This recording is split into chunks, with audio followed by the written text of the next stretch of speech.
Students अस्सलाम वालेकुम। तो स्टूडेंट्स अब हम अपनी एक एग्जांपल यानी कि एक प्रोग्राम ट्राई करने जा रहे हैं जिसमें हमने क्या करना है जी, दो नंबर्स को मल्टीप्लाई करवाना है, उनकी मल्टीप्लिकेशन को परफॉर्म करना है थ्रू प्रोसीजर यानी कि अपने कंसेप्ट्स के थ्रू इन असेंबली लैंग्वेज। तो देखिएगा असेंबली लैंग्वेज में कैसे मल्टीप्लिकेशन होती है। सबसे पहले उसने स्नैलियो बताया हुआ क्या है, देखिए स्टूडेंट्स वो कहता है क्या जी, ये सारा मैंने उसका स्नैलियो एक्सप्लेन कर दिया है। वो कहने को ये कह रहा है जी कि अगर हमारा प्रोडक्ट आपने पहले प्रोडक्ट आपका जीरो होगा मतलब मल्टीप्लाई करने से पहले, तो आपने क्या करना है, कोई ना कोई लूप चलाना है। ये देखिए लूप की ही बात कर रहा है, रिपीट।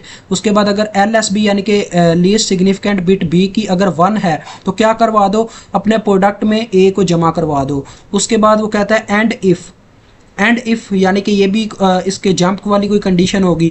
फिर शिफ्ट लेफ्ट यानी कि A के अंदर शिफ्ट लेफ्ट करवा दो, इसको लेफ्ट साइड पे मूव करवा दो और अपने B को राइट साइड पे मूव करवा दो until B is equal to 0, उस वक्त तक जब तक B के सारे नंबर कवर नहीं हो जाते। ठीक है, तो चलो आओ इसके कोड की बात करते हैं। अब स्टूडेंट हम यहाँ पे कोड स्टार्ट करेंगे। सिंपल देखें, कोड काफ़ी ईजी है। सबसे पहले हमने कोड का जो होता है सिंटैक्स वो लिख लिया, यानी कि dot model small dot stack 100 हैग्स और डॉट कोड, इनको एक्सप्लेन कर दिया। अब देखिए स्टूडेंट, सबसे पहले आपको पता है हम मेन की बॉडी स्टार्ट करते हैं, तो ये मेन की बॉडी स्टार्ट हो गई, मेन प्रोसीजर। उसके बाद जी हम पहले जो अपने 13 और हमने 10 को ज़रब करवानी है, 130 आंसर आता है। ठीक है, आपको इतना तो पता ही है, 13 को और 10 को ज़रब करवाएं 130 आंसर आता है। तो बात ये है स्टूडेंट, देखें हमने आपको इतना तो पता है हम डायरेक्ट दो कांस्टेंट को मल्टीप्लाई नहीं करवा सकते, किसी प्रोसीजर के थ्रू ही हमें गुजर के इनको मल्टीप्लाई कर देनी होगी। ठीक है, तो इसी वजह से हमने उनको अपने मतलब के रजिस्टर्स में स्टोर करवा दिया। अपने 13 को किस में स्टोर करवा दिया, AX में। अब आपको पता है कि AX में 13 नहीं स्टोर होगा, उसका बाइनरी कोड स्टोर होगा जाके। ठीक है, बाइनरी कोड वो जो भी होगा अब आप जानती हैं। 13 को आपने 2 से तकसीम करके इसका मशीन कोड निकाल लेना, मैंने आगे निकाला हुआ, टेंशन नहीं लेनी। उसके बाद BX में उसने 10 स्टोर करवा दिया, मूव BX, 10, ये आप सारी जानते हो, ये हम पहले डिस्कस कर चुके हैं, मूव क्या करता है वगैरह वगैरह। अब देखें स्टूडेंट, जब वैल्यू स्टोर करवा दी हैं तो आपको पता है अब हमारा मेन काम क्या आ जाता है कि हमने मल्टीप्लाई करवाना है। तो डायरेक्ट हम क्या करेंगे जी, यहाँ पे डायरेक्ट तो मल्टीप्लाई को छेड़ नहीं सकते, आपको पता है, क्योंकि हमने अभी अभी कॉल के इंस्ट्रक्शंस पर हैं कि कैसे हम एक फंक्शन को कॉल करके उसके अंदर ऑपरेशन परफॉर्म करवा लेते हैं। तो स्टूडेंट्स इतना तो आप जानते हो। अब हम क्या करेंगे जी, कॉल करेंगे अपने मल्टीप्लाई के फंक्शन को। तो देखो अब सीधी सी बात है, हमने अपने प्रोसीजर को क्या कर दिया, कॉल कर दिया कि मल्टीप्लाई का। हमने असेंबलर को बोला कि भाई ये जो आपने काम करवाना है, मल्टीप्लाई करवाना है, आप क्या करो जी, डायरेक्ट इस प्रोसीजर पे जाके चेक करो। असेंबलर जब यहाँ पे आएगा, यहाँ पे ये इंस्ट्रक्शन देखेगा कॉल मल्टीप्लाई, तो यहीं से जंप करके कहाँ पे चला जाएगा, मल्टीप्लाई के प्रोसीजर के अंदर, मल्टीप्लाई फंक्शन के अंदर। तो वो फंक्शन है मतलब कि सारा स्टडी करने के बाद आपको पता उसने यहीं पे आना है वापस इसकी नेक्स्ट इंस्ट्रक्शन पे, यहाँ पे एग्जिट टू डास वाली, यहाँ पे मूव करके आएगा। तो एग्जिट टू डास करके देखें, आपको पता मेन की बॉडी हमने एंड करनी है। अब जाके मेन की बॉडी के नीचे आपने एक्सप्लेन करना है अपने मल्टीप्लाई फंक्शन को कि मल्टीप्लाई प्रोसीजर के अंदर आप क्या करवा रहे हो। तो देखो यहाँ पे नेक्स्ट स्लाइड पे देखो हमने स्टार्ट किया। ये देखिए स्टूडेंट, मल्टीप्लाई का प्रोसीजर स्टार्ट हो गया उसी तरह से जैसे मेन की बॉडी हमने स्टार्ट की, मल्टीप्लाई उसका नाम लिखा, फिर आगे प्रोसीजर। अब देखें सबसे पहली बात है स्टूडेंट, आपने देखा कि हमारे पास दो रजिस्टर इस्तेमाल हो रहे हैं, AX और BX। इसका मतलब हमें उन दोनों को पुश करवाना होगा इसके अंदर। तो देखो बात वही है, सबसे पहले मैंने AX पुश करवाया, फिर BX पुश करवाया। ठीक है, ताकि वो डाटा हमारा काम में आ सके। देखो उसके बाद स्टूडेंट्स देखो मेरे पास टोटल 4 रजिस्टर होते हैं हमारे पास अवेलेबल ज़्यादातर। एक होता है AX, फिर BX, फिर CX और फिर DX। आपको इतना तो पता है यहाँ पे AX और BX किसके लिए इस्तेमाल हुए, इनपुट्स के लिए, जो यूज़र ने 2 नंबर दिए हमें मल्टीप्लाई करवाने के लिए। और जो अपना DX है उसको हम इस्तेमाल करेंगे इनका रिजल्ट सेव करने के लिए। CX को इस वजह से इस्तेमाल नहीं कर रहे क्योंकि वो ज़्यादातर लूप के लिए रिजर्व होता है, तो लिहाजा उसको छेड़ने की ज़रूरत नहीं हमें। ठीक है, अब देखें पुश AX और पुश BX से क्या हुआ, मल्टीप्लाई के प्रोसीजर में सारा डाटा आके सेव हो गया अपने स्टैक के अंदर। ठीक है, तो उसके बाद XOR DX कामा DX करने का ये मतलब है, आप जानते हो XOR में क्या होता है जी, XOR में अगर कोई भी एक भी बिट 1 हो जाए तो उस रिजल्ट का क्या हो जाता है जी, कंप्लीमेंट आ जाता है। वो 1 को 0 कर देता है और 0 0 ही रहता है। तो इससे क्या होगा, DX जब DX के सामने होगा तो यानी कि 1 के सामने 1 आ जाएगा, 0 के सामने 0, तो ओवरऑल पूरे का पूरा DX हमारा रीसेट हो जाएगा, यानी कि कोई भी बिट उसकी 1 नहीं रहेगी,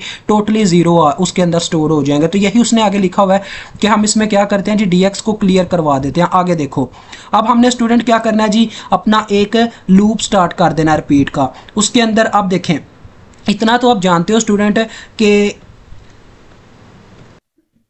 तो स्टूडेंट्स मैं चाहूँगा सबसे पहले ये ओवरऑल आपको डिस्प्ले करके दिखा दूँ ठीक है, क्या है हमारा कोड।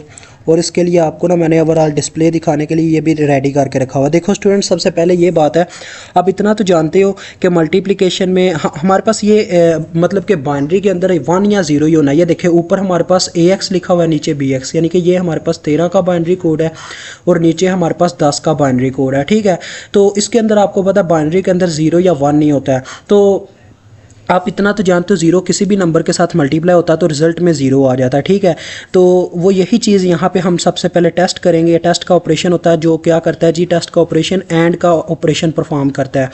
टेस्ट चेक करता है एंड का ऑपरेशन परफॉर्म करके। देखो BX, 1 यानी कि 1 के साथ हम अपने मतलब कि BX रजिस्टर का क्या करवा रहे हैं, एंड करवा रहे हैं कि मतलब कि BX रजिस्टर के अंदर कोई इस वक्त नंबर स्टोर है या उसके अंदर क्या है कि मतलब कि 1 स्टोर है या 0 स्टोर है, ये चेक कर रहे हैं। देखो अगर वो 0 हुआ तो हम डायरेक्ट क्या कर देंगे, एंड इफ में चले जाएंगे। ठीक है, अगर वो 0 ना हुआ तो क्या करेंगे जी, जो नंबर होगा उसमें अपने AX को ऐड करवा देंगे। देखो अब ये आप समझ नहीं पा रहे हो मेरी बात, रुको। तो स्टूडेंट्स कहने का मतलब ये है, देखें DX में हमने अपना रिजल्ट स्टोर करवाना है। तो देखें जो जो नंबर आता जाना है, हम अगर उसको DX में 1 बाय 1 करके सेव करवाते जाएं तो उसका मतलब यही होगा कि मतलब 1 बाय 1 उसमें DX में ऐड होते जाएंगे तो रिजल्ट क्या होगा, इन सब का सम ही होगा। तो देखो चक्कर क्या है जी, अगर मतलब कि BX के जो बिट हुई वो 1 हुई, फॉर एग्जांपल देखो पहली बिट की मैं ये सारा आपको समझाता हूँ। देखो जब पहली दफ़ा लूप चलेगा तो क्या होगा जी, वो टेस्ट करेगा BX क्या 1 है, उसकी जो LSB है वो देखो LSB अभी 0 है, तो क्या हुआ जी, जंप 0 यानी कि 0 के इक्वल है, ये उसने बोला हुआ है यहाँ पे जंप इफ़ इक्वल टू 0, तो जंप हमने कर दिया। ठीक है, क्योंकि रिजल्ट 0 है तो 0 सेव करवाने की ज़रूरत नहीं है, क्योंकि DX में स्टूडेंट्स देखो 0 में कुछ आप देखो कि किसी भी नंबर में आप 0 जमा करवा दो ना तो आंसर वही आना है जो दूसरा नंबर होगा, 0 कोई वैल्यू नहीं रखता, तो लिहाजा हमें 0 DX में ऐड करवाने की ज़रूरत नहीं है। समझ रहे हो ना मेरी बात को। उसके बाद उसने क्या किया जी, शिफ्ट लेफ्ट किया AX, 1। देखो ये शिफ्ट लेफ्ट का पता है क्या मतलब है, आपको पता होगा कि जो हमारे पास नंबर होता है ना वो कुछ यूँ हो जाता है कि शिफ्ट लेफ्ट में हमारे पास नंबर लेफ़्ट साइड पे मूव करते हैं और हम अपनी राइट साइड से एक 0 एंटर करवाते हैं। तो देखें यहाँ पे हमने वही किया हुआ है, हमने अपनी जो राइट साइड है वहाँ से एक 0 एंटर करवाया। ठीक है, उसके बाद जो आगे मल्टीप्लिकेशन से हमारे पास आंसर आता था, देखो नेक्स्ट बिट 1 थी, उनको मल्टीप्लाई करवा के जो आंसर आता था वो उसके आगे लिखे हुए हैं, एक कदम आगे बढ़ के। ठीक है, क्योंकि मल्टीप्लिकेशन का यही केस है। अब देखो शिफ्ट लेफ्ट AX, 1 करने से मुझे क्या हुआ जी, मेरी एक बिट आगे बढ़ गई, क्योंकि इससे क्या हुआ जी, इससे हमारे पास मल्टीप्लिकेशन का सिनेरियो बन रहा है, क्योंकि जब भी हम एक नंबर से मल्टीप्लाई करते जाते हैं आपको पता है यहाँ पे हम क्रॉस लगाते जाते हैं, 0 भी वही काम अदा कर रहा है। देखो अब क्या होगा जी, शिफ्ट राइट BX, 1। अब ये शिफ्ट राइट क्यों कर रहा है अपने BX, 1 को, यानी कि BX को शिफ्ट राइट ही क्यों कर रहा है, इसमें क्या होता है जी, हम अपने राइट साइड से 0 एंटर करवाते हैं, लेफ़्ट साइड से 0 एंटर करवाते हैं। तो लेफ़्ट साइड से 0 एंटर होगा, उसका मतलब ये है, ये करवाना, ये कहना चाह रहा है उसे कि मेरे प्यारे भाई अब इस 1 के साथ मल्टीप्लाई करवाना आपने जो भी आएगा। ठीक है, वो ये कहना चाहता है। अब देखो वो कहता है jump if not equal to 0 repeat, यानी कि अगर आपका BX जो है वो 0 तक नहीं पहुंचा तो क्या करो जी, रिपीट पे वापस चले जाओ। अब 0 तक पहुंचने का मतलब यह स्टूडेंट देखो, इसने पहले 0 से मल्टीप्लाई करवाना है, फिर 1 से, फिर 0 से, फिर 1 से, फिर आगे नंबर जो होगा वो 0 ही होगा। तो ये उसने एक कंडीशन रख दी है कि जब तक वो 0 यानी कि जब तक तुम सारे नंबर से मल्टीप्लाई नहीं दे लेते तब तक ये काम करते रहो। तो देखो फिर से ये रिपीट में जाएगा। अब क्या होगा जी, अब हमारे इस 1 की बारी होगी, तो क्या होगा जी, BX इज इक्वल टू 1, यानी कि BX 1 के इक्वल आ चुका होगा। तो क्या होगा अपना AX, देखो AX क्यों अपने DX में सेव हुआ, क्योंकि जब 1 से मल्टीप्लाई होगा तो AX ही आ जाएगा। देखो 1 1 0 1 AX ही आ जाएगा, तो लिहाजा जब 1 से मल्टीप्लाई होना है AX मल्टीप्लाई बाय 1 AX ही आना है, तो AX को हमने अपने DX में स्टोर करवा दिया। ठीक है, तो इसमें 2 1 है, इसका मतलब 2AX हमारा जवाब है, 2AX। समझ रहे हो मेरी बात को। तो आगे देखो जी, आगे नेक्स्ट देखो, फिर से वही काम स्टूडेंट, देखो शिफ्ट लेफ्ट, यानी ये 0 बढ़ाने के लिए हमने शिफ्ट लेफ्ट किया। ठीक है, एक 0 बढ़ाने के लिए, और शिफ्ट राइट क्यों किया, क्योंकि हमारा नंबर 1 डन हो गया। अब हमने अगले नंबर की तरफ बढ़ना है, इस 0 को लाना है। ठीक है, इस 0 की बात कर रहा हूँ। देखो स्टूडेंट, जो बच्चे नहीं समझ पा रहे उनको मैं थोड़ा इसका ना सिनेरियो दिखाऊंगा। टेंशन नहीं लेनी, इस एग्जांपल की टेंशन ना लो। आगे देखो, वो आगे का कहता है जी jump if not is equal to zero. फिर से मतलब कि अगर ये जीरो के इक्वल नहीं है, अभी तक अपना लूप डन नहीं हुआ, तो फिर से ऊपर चले जाओ। ऐसे ही फिर 1 की बारी आएगी, जब ये 1 के इक्वल होगा तो ए एक्स के साथ 1 ने फिर जब मल्टीप्लाई होना तो ए एक्स ही आ जाना, तो वो ए एक्स फिर से डी एक्स में ऐड हो चुका होगा। तो रिजल्ट क्या बन चुका होगा, 2ax। ठीक है, यानी कि इसका 2 गुना। तो उसका मतलब यही है स्टूडेंट, वो जमा हो चुके होंगे, जिससे हमारे पास रिजल्ट ये इन सब का सम आ जाएगा। ये जो आपको नीचे नज़र आ रहा है, जो कि 23 बनेगा। ठीक है, उसके बाद जब ये काम डन हो गया, हमने क्या किया, पॉप bx कर लिया, मतलब कि हमारा काम डन हो गया, लिहाजा हमने bx को पॉप कर दिया। उसके बाद ax को भी पॉप कर दिया। तो स्टैक फिर से कहाँ पे चली गई, 100 हेक्सा पे, और आगे रिटर्न कर दिया।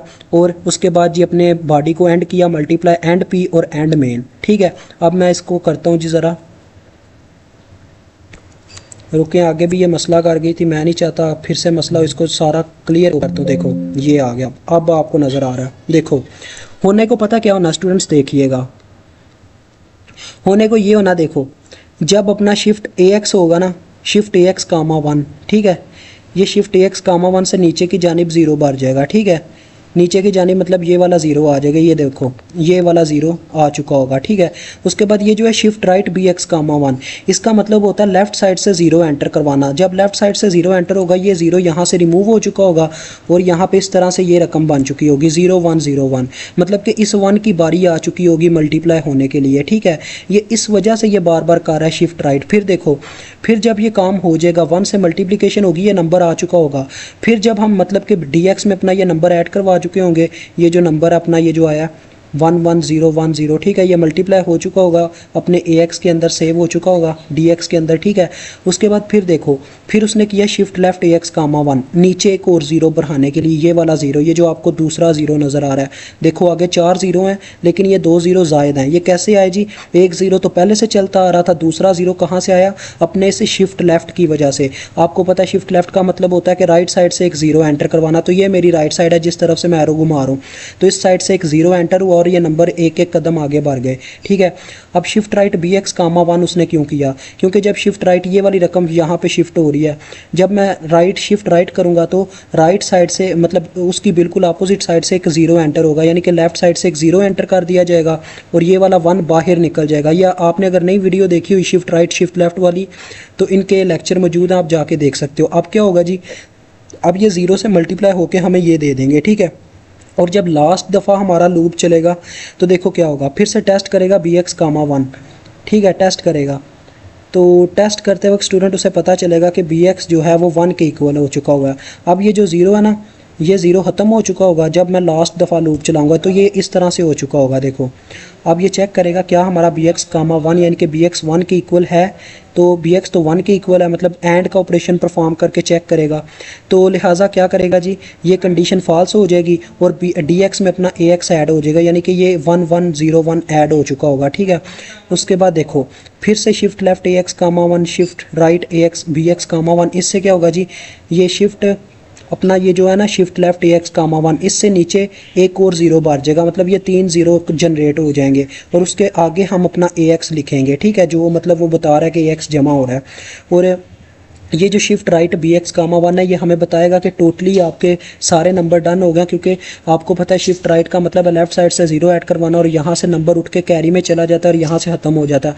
अब देखो ओवरऑल रिजल्ट 0 के इक्वल आ गया, यानी कि bx में अब पूरे का पूरा 0 पड़ा हुआ है। देखो कोई भी एक भी बिट 1 नहीं है, तो लिहाजा जब ये टेस्ट दोबारा से करेगा तो उसे पता चल जाएगा कि अब हमारे पास जो रिजल्ट है उसके अंदर टोटली 0 है। ये कंडीशन फॉल्स होगी, जंप इफ़ नो 0, ये कंडीशन फॉल्स होगी। ठीक है, और हम बाहर आ जाएंगे, यहाँ पे आ जाएंगे, पॉप bx करेंगे, फिर पॉप ax और फिर रिटर्न उसी जगह पे वापस चले जाएंगे। ये जो हमारी प्रीवियस स्लाइड थी वहाँ पे लेके चलता हूँ, ये यहाँ पे। तो देखो स्टूडेंट्स, यहाँ पे ये इतना काम मल्टीप्लाई का काम डन हो चुका होगा। dx में हमारी वैल्यू सेव पड़ी हुई है, ये देखो यहाँ पे लिखा हुआ है dx कंटेन्स प्रोडक्ट। ठीक है, तो लिहाजा फिर रिटर्न टू डास का कोड, और ये हमारी बॉडी का एंड हो गया। और आपको पता है एंड हमने जो एंड मेन लिखते हैं वो यहाँ पे आके लिखना है इसके नीचे। तो ये आपका एग्जाम्पल डन होता है। मुझे उम्मीद है आपको समझ आ गई होगी। अल्लाह हाफिज़, अस्सलाम वालेकुम।